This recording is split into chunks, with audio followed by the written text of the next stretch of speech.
Olá, bem-vindos à quarta aula do Alfabetização Sem Cartilhas, formando leitores e escritores. Bom, nessa aula, como eu falei na última aula, nós vamos começar discutindo a questão mais, afinal, o que vem primeiro, a leitura ou a escrita? Bom, até o século XVI, o ensino da escrita era restrito a quem pudesse pagar um preceptor, quer dizer, um professor particular. E a partir do século XVII, teóricos inovadores propõem a junção da leitura e da escrita.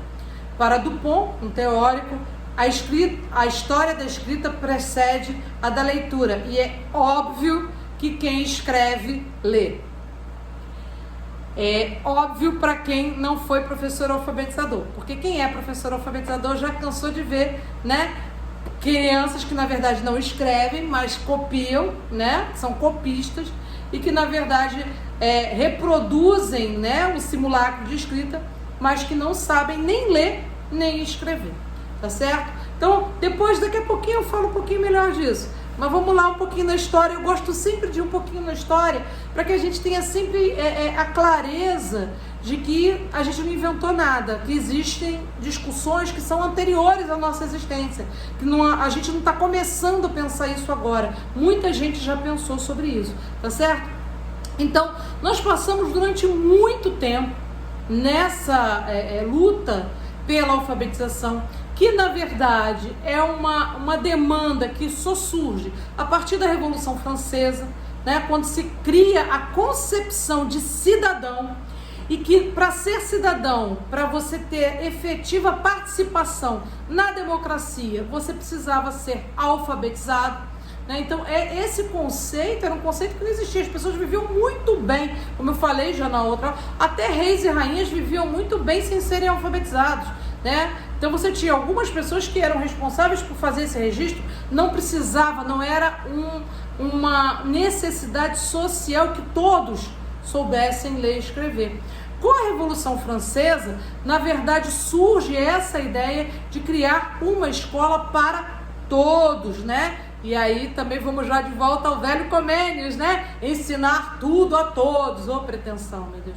Mas eu perdoo o Comênios, porque afinal de contas, em 1700 ele não tinha Google e ele não fazia, e não tinha 7 bilhões de pessoas no planeta. Então ele não fazia ideia de que tudo é muita coisa e que todos é muita gente, Então ele tinha essa pretensão de se ensinar tudo a todos, Eu sou menos pretensiosa, eu quero ensinar alguma coisa a alguns, Para mim que já está de bom tamanho, certo? E acho que é direito de todos, Não tudo, porque tem um monte de tudo que não me interessa, tem um monte de tudo que não me serve. Então, na verdade, o conhecimento ele é amplo demais, ele é vasto demais, Imagina você que a gente ainda diz pretensiosamente que o conhecimento, que o currículo da gente são os conhecimentos acumulados pela humanidade. Gente, sério. Dá um Google nos conhecimentos da humanidade ao longo desses 50 mil anos de história. Não dá. A gente não ensina tudo a todos, porque tudo é muita coisa. Qualquer palavra que você jogue no Google vão encontrar 350 mil possibilidades de conhecimento sobre essa palavra. Então, na verdade, todo o currículo é uma seleção, Como diz o Rimeno Sacristã, uma seleção sui generis, uma seleção feita por uma determinada sociedade que entende que aquilo ali é importante. Bom, eu entendo que ser alfabetizado é importante para uma sociedade letrada, para quem vive numa sociedade letrada e aonde o uso da escrita e da leitura é fundamental no exercício do poder, Ultimamente nós temos visto em várias redes sociais, a dificuldade de interpretação de texto das pessoas.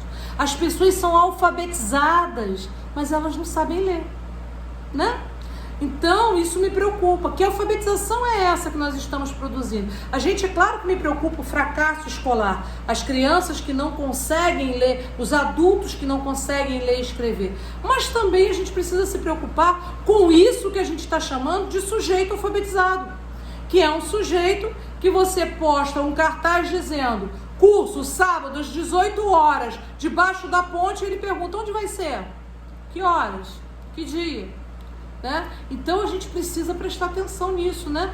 Como é que a gente está, como é que está essa interpretação de texto, como é que está essa leitura, né? E a gente repara isso inclusive em salas de professoras, né? Bota lá uma postagem e a interpretação, e a pessoa sai comentando e sai dando opinião já formada em cima de uma coisa que ela não leu, né? Ela passou batida e já interpretou aquilo. Então a gente está ensinando realmente as pessoas a lerem. As pessoas estão lendo realmente, elas estão interpretando realmente. Então, ler e interpretar, né? Saber escrever, saber se expressar através da escrita é poder, né? É uma ferramenta muito útil para a gente ter uma articulação nessa sociedade, né? Estar inserido de uma forma qualitativa nessa sociedade. Eu defendo que é direito de todo mundo, então esse conhecimento, não tudo, né? Mas esse conhecimento eu acho que é direito de todos, sim, tá? E acho que todos são capazes de aprender a ler e escrever, todos, tá? Bom, vamos voltar lá na história, né? Feito esse parênteses, eu sou cheia de parênteses, vocês já repararam, né? Que eu volto na sala de aula, os alunos, às vezes eu me perco, os alunos, onde que eu estava mesmo, os alunos falam, professora, a senhora estava falando isso assim, assim, assim, obrigado, eu preciso de gente para estar, né, me puxando de volta, mas aqui eu tô tendo, por isso que eu sigo aqui o roteirinho para não me perder, né? Então vamos lá, escrever para ler.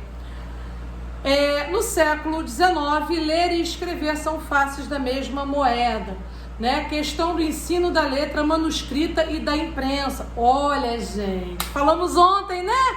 Pois é, no século XIX isso já estava em discussão, né? Do uso da escrita manuscrita, do uso da escrita de imprensa, né? Como é que a gente... Imprensa que algumas pessoas chamam de letra bastão. Eu aprendi como letra de imprensa, maiúscula, caixa alta maiúscula, tá certo? Bom, e aí nós temos...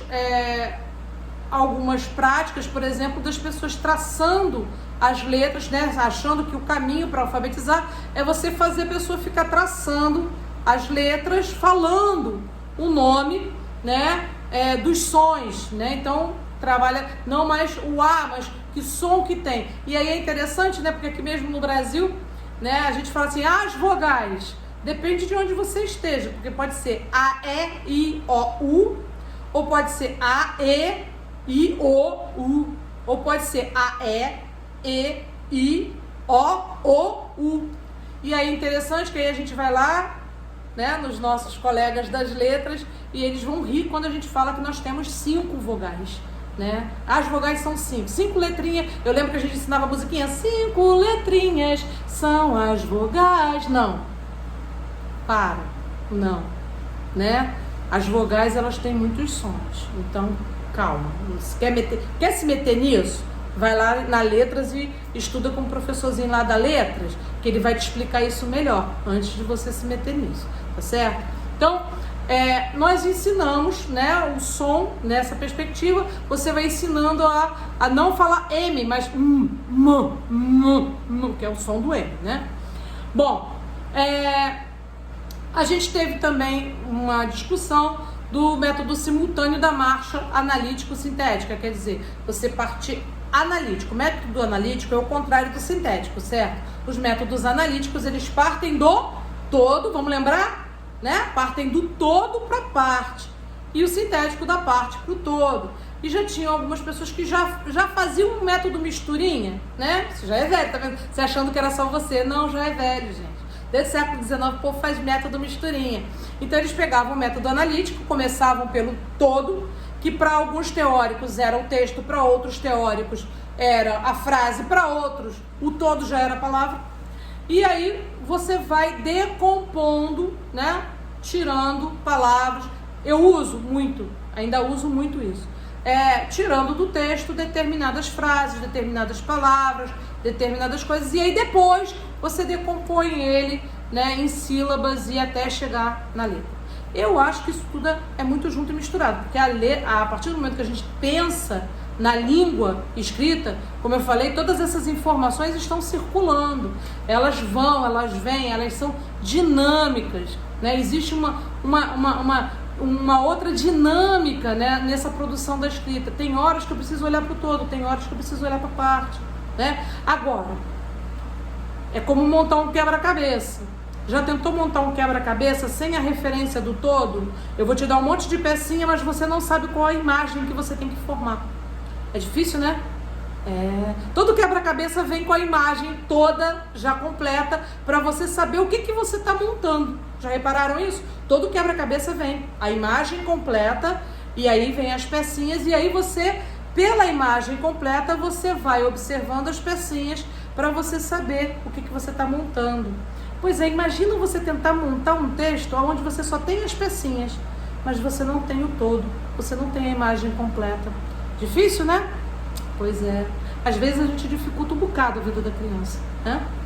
Bom, a França, em 1815, a aliança entre o ensino da leitura e da escrita, né? Então, primeiro, elas não nasceram juntas. Por que eu estou dizendo isso? Porque a gente parece que vem junto. Não vem. Isso foi uma discussão histórica, né? Então, em 1815, na França, eles vão chegar à conclusão que você tem que ensinar a leitura e a escrita simultaneamente, tá certo?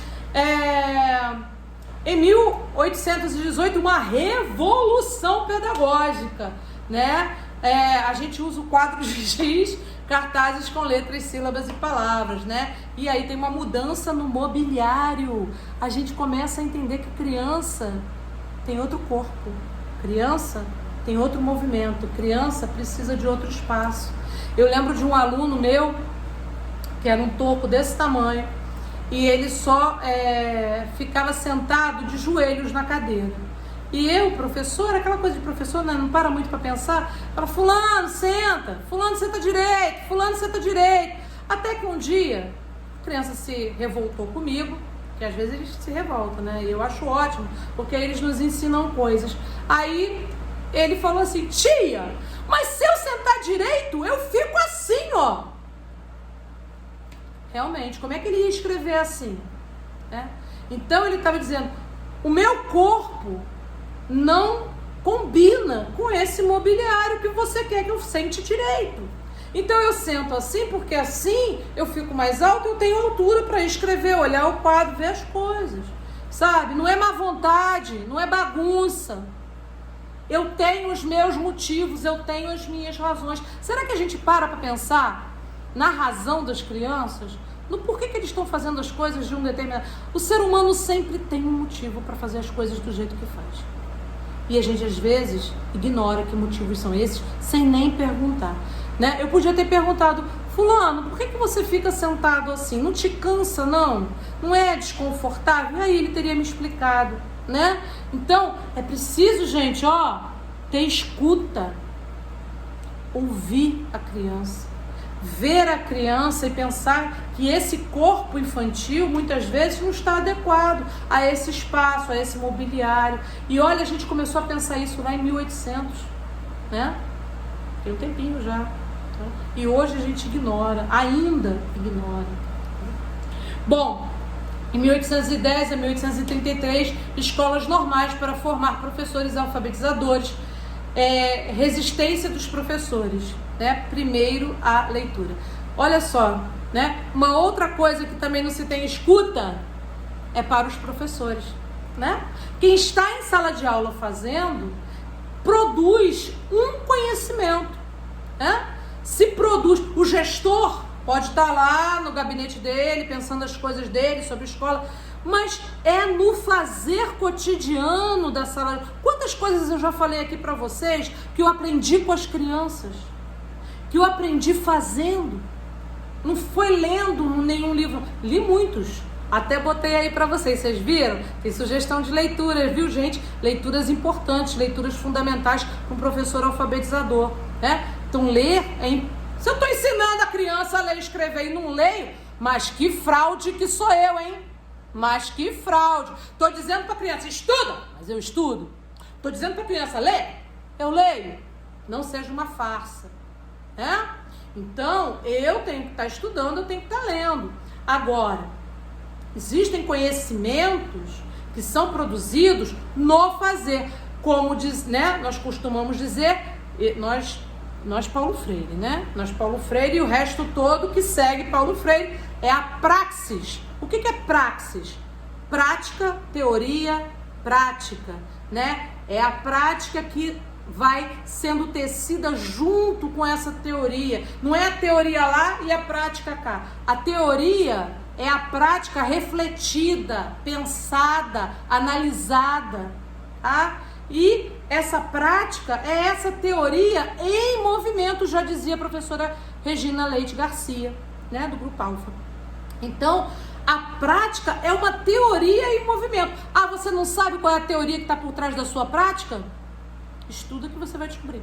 Porque sempre tem uma teoria por trás de toda a prática. Você não inaugurou a escola. Mesmo que você entre na sala de aula e faça alguma coisa, vou fazer um ditado. Alguém inventou, alguém criou. E criou com base numa concepção pedagógica que tem por base uma concepção filosófica do que é um ser humano, de como o ser humano aprende. Então, não existe prática pedagógica sem uma teoria que esteja se movendo nela, tá? E nós temos que saber que teorias são essas que se movem nas nossas práticas. E a partir do momento em que eu, professora, alfabetizadora, estou ali na prática, pensando aquela prática, ouvindo a criança, olhando para esse cotidiano, pensando, refletindo sobre esse, não só fazendo coisas nesse vucu-vucu, que é o que eles querem, que a gente seja só, um operário, A gente vai fazendo as coisas, vai a linha de produção, cada um vai botando um pedacinho ali do currículo, mas a gente não pensa sobre o que a gente está fazendo. É isso que eles querem mesmo, Mas a nossa profissão é uma profissão de intelectual, é para pensar sobre o que está fazendo, Não é apertar parafuso, não é bater um prego. Tem que pensar o que eu estou fazendo, não pode ser mecânico. Então, na verdade, quando a gente está estudando, a gente começa a olhar para a nossa prática e compreender que teoria é essa que está se movendo na nossa prática. E essa prática refletida vai formando uma nova teoria. Então, os professores, eles sempre pensaram as suas práticas, Então, alguns vão dizer, por que ler primeiro, Por que ler primeiro? Então, vamos lá, que é o grande tema da nossa aula. Por que vem primeiro a leitura e a escrita? Vou começar lá na educação infantil, tá bom? Vou dar um pulinho logo aqui, na educação infantil. Que também fui professora durante muitos anos da educação infantil. Uma vez uma professora conversava comigo e ela estava muito refletindo, Ela estava refletindo, André, não sei o que acontece. Essa criança, quando eu pergunto para ela que cor é essa, Eu pego alguma coisa e pergunto, que cor é essa? Ela não diz. Ela fala amarelo, azul, verde. Mas quando eu falo para ela, fulano, pega a bolinha azul, ela pega. Pega a bolinha vermelha, ela pega. Pega a bolinha amarela, ela pega. Mas quando eu pergunto que cor é essa, ela não fala. Falei, será por quê? Por que vocês acham que a criança, ela consegue identificar a cor do objeto que a professora quer que ela, pegue, mas ela não consegue nomear a cor que a professora pergunta para ela? Aqueles 2 segundos que eu dou para vocês pensarem sobre o caso. Também só 2 segundos, Porque eu não tenho esse tempo. Então, porque decodificar, pode anotar no caderno, anota, essa é aquela hora que você tem que anotar, vou escrever aqui. Decodificar é mais fácil, mais simples do que codificar. Decodificar é mais fácil do que codificar. Quantos de nós, por exemplo, reconhecem um monte de palavras em outra língua, Alguns fazem cursos durante anos e anos e são até capazes de entender. Leem um texto em outra língua. Eu leio o texto em espanhol perfeitamente. Já quando eu sou convidada a eu falar, misericórdia, mãe do Senhor. A gente fala, La garantia sou eu, mas é feio, não é bonito não. Por que será que isso acontece? Porque o domínio da codificação, ele é muito mais complexo. Mas muito mais complexo.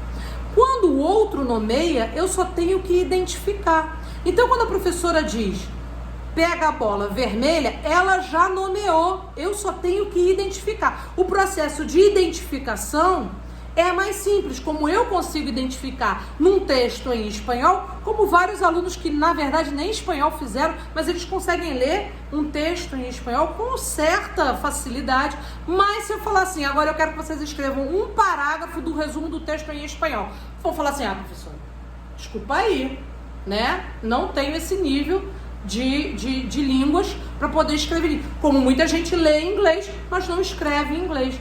Lê inglês, mas não fala inglês. Por quê? Porque quando sou eu que tenho que elaborar o discurso, eu tenho que codificar. Isso exige de mim uma complexidade, um conhecimento muito maior, né? Que é claro que se eu sou um leitor, ajuda muito, né? Então, quando a gente tem um trabalho de leitura anterior à escrita, e é por isso que eu falo tanto, né? Que tem que contar, por isso que a gente conta história, né? Tem aí no canal Baú de Histórias. Porque quanto mais a criança se alimenta de texto, quanto mais a criança conhece a estrutura do texto, né? A estrutura como a gente trabalha com a língua, mais facilmente ela vai compreender a complexidade disso na hora que ela tiver que codificar a própria língua. Então, decodificar, né? Quer dizer, reconhecer, identificar o que já está escrito é mais fácil do que codificar. Em outras palavras, ler é muito mais fácil do que escrever. É mais fácil para nós que quando aprendemos outra língua e é mais fácil para a criança, né? Inclusive são atividades que acontecem em lugares diferentes do nosso cérebro, né? A gente usa uma parte do cérebro para ler, outra parte do cérebro para escrever, porque são trabalhos diferentes. Podem ser concomitantes. Na verdade, eu acho que a leitura precede, porque a gente pode começar a contar história para criança desde criança bebê, né? A gente conta história, a gente tem livrinho para criança de 1 ano, 6 meses, 2 anos, e a gente vai ali mostrando, a criança vai se apropriando dessa cultura, né? Dessa cultura da escrita. Ela vai vendo o nome dela escrito nas coisas, né? Ela vai vendo o nome dela escrito na roupa, na mamadeira, na merendeira, no sapato. E ela vai começando a entender que existem um conjunto ali de coisas que representam ela, né? De signos que a representam.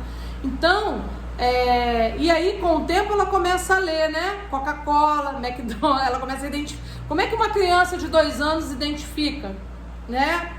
Coca-Cola, McDonald's, ela sabe ler? Não, mas ela decodifica o símbolo, ela faz uma leitura, né?